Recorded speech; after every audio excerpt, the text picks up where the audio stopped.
Hey everyone, it's Dave Barnett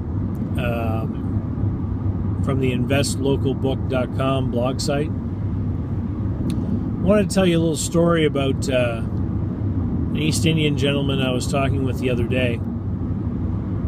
He had done a call with me, and if anyone out there in YouTube land ever wants to do a call with me, the easiest way to do it is through clarity.fm.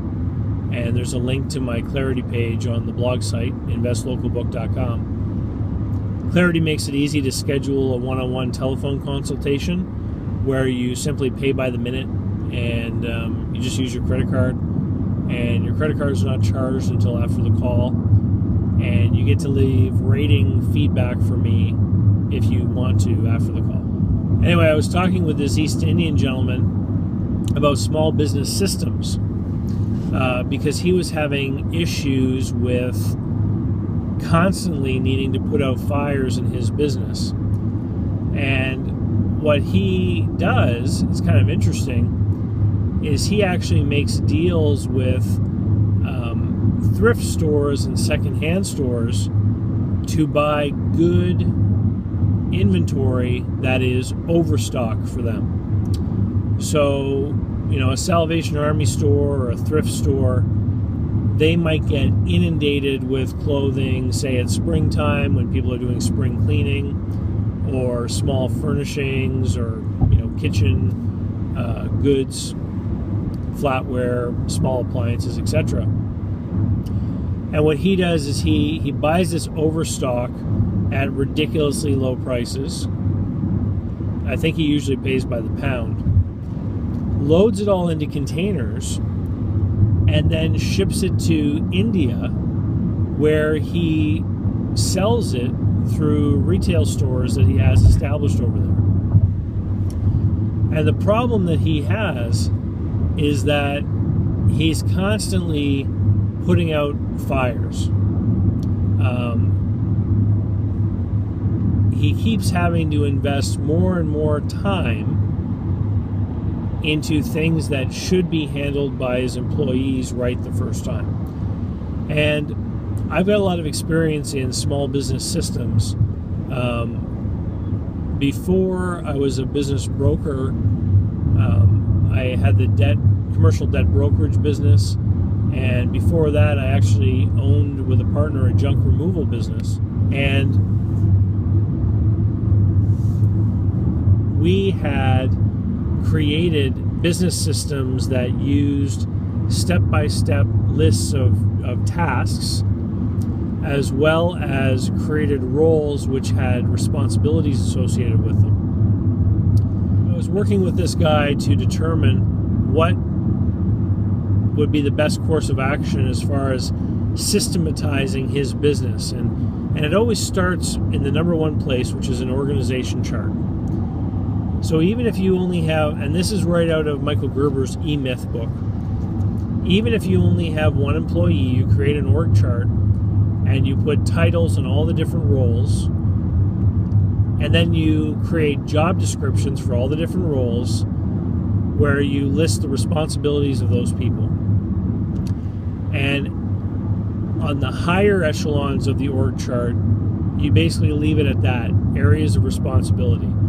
Because the people that perform those higher functions are going to know what they need to do. But at the lower levels, you need to break down the responsibilities into tasks and even into step-by-step instruction lists, so that it's, number one, easy to train someone on what their job is, and number two, easy to hold someone accountable. So if somebody knows it's my responsibility to pick up this junk and put it in the truck, and then when I'm done, I'm supposed to sweep the area. They have a list that itemizes the different steps of their role, and when they're done them all, they check them all off, and they sign their name to it, saying, I did it. If it turns out later that a customer complains because the sweeping wasn't done, it's very easy then to go back to your worksheet, which has the lists of responsibilities and tasks, and say to the person, you didn't sweep up, the customer has called, but on this task list, it's clearly identified as something you were supposed to do. You signed off on this job, so you basically have taken ownership of the fact that the sweep up was done, when in reality it was not. And so now it's your responsibility to go and fix that problem on your own time. You're accountable for your actions. And what then happens, of course, is that if you've got an employee who is